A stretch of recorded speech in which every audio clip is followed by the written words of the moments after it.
ಕೊಡಗು ಜಿಲ್ಲಾ police Napoklu police ಠಾಣೆಯ ವತಿಯಿಂದ ರಸ್ತೆ ಸುರಕ್ಷತಾ ಸಪ್ತಾಹದ ಅಂಗವಾಗಿ ವಿವಿಧ ಶಾಲೆಗಳ ಸಹಯೋಗದೊಂದಿಗೆ ನಾಪೋಕ್ಲುವಿನಲ್ಲಿ ಜನಜಾಗೃತಿ ಜಾಥಾ ಕಾರ್ಯಕ್ರಮ ನಡೆಸಲಾಯಿತು. ನಾಪೋಕ್ಲು ಪಟ್ಟಣದ ಮಾರುಕಟ್ಟೆ ಬಳಿಯಿಂದ ಪಟ್ಟಣದ ಮುಖ್ಯ ಬೀದಿಗಳಲ್ಲಿ ಜಾಥಾ ನಡೆಸಿದ ವಿದ್ಯಾರ್ಥಿಗಳು ಹಾಗೂ ಪೊಲೀಸರು ರಸ್ತೆ ಸುರಕ್ಷತಾ ನಿಯಮಗಳ ವಿವಿಧ ಘೋಷವಾಕ್ಯದೊಂದಿಗೆ ಸಾರ್ವಜನಿಕರಿಗೆ ಅರಿವು ಮೂಡಿಸಿದರು. ನಾಪೋಕ್ಲು ಠಾಣಾಧಿಕಾರಿ ಪಿಜಿ ರಾಘವೇಂದ್ರ ಅವರು ಮಾತನಾಡಿ, ವಾಹನ ಚಾಲನೆಯ ಸಂದರ್ಭ ರಸ್ತೆ ಸುರಕ್ಷತಾ ಪಾಲನೆ, ಸಂಚಾರ ಕಾನೂನು, ರಸ್ತೆ ಅಪಘಾತದ ಸಂದರ್ಭ ನಾಗರಿಕರು ತೆಗೆದುಕೊಳ್ಳಬೇಕಾದ ಜವಾಬ್ದಾರಿಯ ಕುರಿತು ಸಾರ್ವಜನಿಕರಿಗೆ ಮಾಹಿತಿ ನೀಡಿದರು. ಈ ಸಂದರ್ಭ ನಾಪೋಕ್ಲು ಪೊಲೀಸ್ ಠಾಣೆಯ ಸಹಾಯಕ ಠಾಣಾಧಿಕಾರಿ ಫ್ರಾನ್ಸಿಸ್, ನಾಪೋಕ್ಲು ವಿವಿಧ ಶಾಲೆಯ ಶಿಕ್ಷಕರು, ವಿದ್ಯಾರ್ಥಿಗಳು ಹಾಗೂ ನಾಪೋಕ್ಲು ಠಾಣೆಯ ಸಿಬ್ಬಂದಿಗಳು ಪಾಲ್ಗೊಂಡಿದ್ದರು.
ನಾವು ರಸ್ತೆ ಸುರಕ್ಷಾ ಸಪ್ತಾಹ ಅಂತ ಮಾಡ್ತೀವಿ.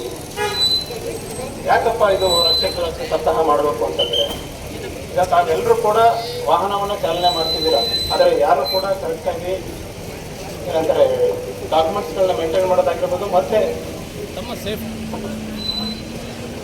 ತಮ್ಮ ಸೇಫ್ಟಿಗಳನ್ನು ಯೂಸ್ ಮಾಡ್ತಾ ಇಲ್ಲ ಯಾರು ಕೂಡ.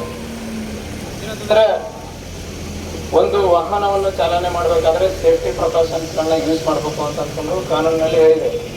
ಆದರೆ ತಾವು ಹೆಲ್ಮೆಟ್ ಇಲ್ಲದೇನೆ ವಾಹನವನ್ನು ಚಾಲನೆ ಮಾಡ್ತೀರಾ, ಮತ್ತು ಸೀಟ್ ಬೆಲ್ಟ್ ಹಾಕ್ದೇ ಕಾರುಗಳನ್ನ ಚಾಲನೆ ಮಾಡ್ತೀರಾ. ಯಾವುದೇ ಒಂದು ದೊಡ್ಡ ವಾಹನವನ್ನು ಚಾಲನೆ ಮಾಡುವಾಗ ಸೀಟ್ ಬೆಲ್ಟ್ ಹಾಕೋಬೇಕು ಅಂತ ಕಂಪಲ್ಸರಿ ಇದೆ, ಆದರೆ ತಾವು ಯಾರೂ ಕೂಡ ಆ ಥರ ಮಾಡೋದಿಲ್ಲ. ಅದಕ್ಕೆ ಎಲ್ಲರೂ ಕೂಡ ತಾವು ವಾಹನ ಚಾಲನೆ ಮಾಡುವಾಗ ಸೀಟ್ ಬೆಲ್ಟ್ ಹಾಕೊಳ್ಳಿ, ಕಾರ್ ನಡೆಸೋರು ಬೈಕ್ ನಡೆಸುವಾಗ ಹೆಲ್ಮೆಟ್ ಧರಿಸಿ. ಈಗ ಇಷ್ಟೆಲ್ಲ ಮಕ್ಕಳು ಬಂದ್ಬಿಟ್ಟು ಒಂದು ಎಫೆಕ್ಟ್ ಹಾಕಿ ಎಲ್ರಿಗೂ ಗೊತ್ತಾಗ್ಬೇಕು ಅಂತಂದು ಮಾಡ್ತಿದ್ದಾರೆ. ಎಲ್ಲ ಜನಗಳಿಗೆ ಗೊತ್ತಾಗಲಿ, ಎಲ್ಲರೂ ಕೂಡ ಟ್ರಾಫಿಕ್ ಅವೇರ್ನೆಸ್ನ ಮೇಂಟೈನ್ ಮಾಡಲಿ, ಹಾಗೆ ತಮ್ಮ ಜೀವನವನ್ನು ರಕ್ಷಣೆ ಮಾಡಲಿ ಅಂತ ಅಂದ್ಕೊಂಡು ಎಲ್ಲ ಮಕ್ಕಳು ಕೂಡ ಇಲ್ಲಿ ಬಂದು ತಮಗೆ ರಿಕ್ವೆಸ್ಟ್ ಮಾಡ್ತಿದ್ದಾರೆ. ನಾಪೋಕ್ಲು ಠಾಣ ಪರವಾಗಿ ಎಲ್ಲರೂ ಕೂಡ ಹೇಳ್ತಿದ್ದಾರೆ. ಆದರೆ ತಾವು ಇಷ್ಟೆಲ್ಲ ಆದರೂ ಕೂಡ ಒಂದು ಮಾಡೋ ಟೈಮಲ್ಲಿ ಸೇಫ್ಟಿ ಪ್ರಿಕಾಷನ್ಸ್ಗಳನ್ನ ಯೂಸ್ ಮಾಡೋದಿಲ್ಲ. ಮತ್ತು ಒಂದು ಬೈಕಲ್ಲಿ ಕೂರಿಸ್ಕೊಳ್ಳೋಕ್ಕೆ ಇಬ್ಬರು ಬರೀ ಇರೋದಕ್ಕೆ ಕೆಪಾಸಿಟಿ 2 ಮಾತ್ರ. ಆದರೆ ನೀವು ಮಗುವನ್ನ ಕೂರಿಸ್ಕೊಂಡು ಫ್ರಂಟಲ್ಲಿ ಕೂರಿಸ್ಕೊಂಡು ಹೋಗಿರ್ತೀರ, ಟ್ಯಾಂಕ್ ಮೇಲ್ಗಡೆ ಕೂರಿಸ್ಕೊತೀರ, ಸ್ಕೂಟಿ ಇದ್ದರೆ ಎದುರುಗಡೆ ನಿಲ್ಲಿಸ್ಕೊತೀರ. ಅದಕ್ಕೆ ಸೇಫ್ಟಿ ಪ್ರಿಕಾಷನ್ಸ್ ಅಂತಿದ್ದಾವೆ, ಅದನ್ನು ಯೂಸ್ ಮಾಡೋದಿಲ್ಲ. ಮಕ್ಕಳನ್ನ ನಿಮ್ಮ ಹತ್ರ ಜೊತೆಯಲ್ಲಿ ತೊಗೊಂಡು ಕೊಡುವಾಗ ಅದಕ್ಕೆ ಒಂದು ಸೇಫ್ಟಿ ಒಂದು ಬರುತ್ತದೆ, ಅದನ್ನು ತೊಗೊಂಡ್ಬಿಟ್ಟು ಮಕ್ಕಳನ್ನ ಕೂಡಿಸ್ಕೋಬೇಕು. ಆದರೆ ತಾವು ಅದನ್ನು ಮಾಡೋದಿಲ್ಲ. ಮಕ್ಕಳನ್ನ ಟ್ಯಾಂಕ್ ಮೇಲ್ಗಡೆ ಕೂಡಿಸೋದು, ಯಾವುದಾದ್ರು ಸಡನ್ನಾಗಿ ಬಂದುಬಿಟ್ರೆ ಮಕ್ಕಳಿಗೆ ಏಟಾಗಿ ಮಕ್ಕಳದು ಜೀವ ಹೋಗೋ ಚಾನ್ಸಸ್ ಜಾಸ್ತಿ ಇರುತ್ತೆ. ಹೆಲ್ಮೆಟ್ನ ತರಿಸಿದ್ರೆ ಎಷ್ಟೋ ಸಾವುಗಳನ್ನ ನಾವು ಕಮ್ಮಿ ಮಾಡ್ಬೋದು. ರೀಸೆಂಟಾಗಿ ಹೇಳ್ತಿದ್ವಿ, ನಾವು ಎಲ್ಲ ಸ್ಕೂಲಿಗೆ ಹೋದಾಗ ಮಕ್ಕಳಿಗೆ ಕೂಡ ಹೇಳ್ತೀವಿ, ತಾವು ಹೆಲ್ಮೆಟ್ನ ತರಿಸಿದ್ರೆ ರೀಸೆಂಟಾಗಿ ಒಂದು ಆಕ್ಸಿಡೆಂಟ್ ಆಯಿತು. ಆಕ್ಸಿಡೆಂಟ್ ಆದ ನಂತರ ಒಂದು ವ್ಯಕ್ತಿ ಓವರ್ ಸ್ಪೀಡಲ್ಲಿದ್ದ, ಒಂದು ಕೆಳಗಡೆ ಬಿದ್ದಿದ್ದ ಸ್ಪೀಡಿಗೆ ಅವನು ತಲೆ ಹೊಡಿದ್ರು. ಆದರೆ ಅವನು ಹೆಲ್ಮೆಟ್ ಧರಿಸಿದ್ರೆ ಅವನು ತಲೆ ಹೊಡಿತಿದ್ರು.